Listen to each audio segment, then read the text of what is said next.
Hello everyone, welcome back to my channel Fashion addiction.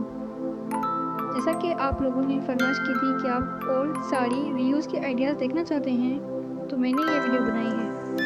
इस video में मैंने बहुत सारे आइडियाज़ ऐड किए हैं कि आप कैसे अपनी ओल्ड साड़ी से लॉन्ग फ्रॉक स्टिच करवा सकते हैं। अगर आपकी साड़ी पुरानी हो गई है और आप उसे दोबारा नहीं पहनना चाहते, तो आप ऐसी फ्रॉक बनवा सकती हैं।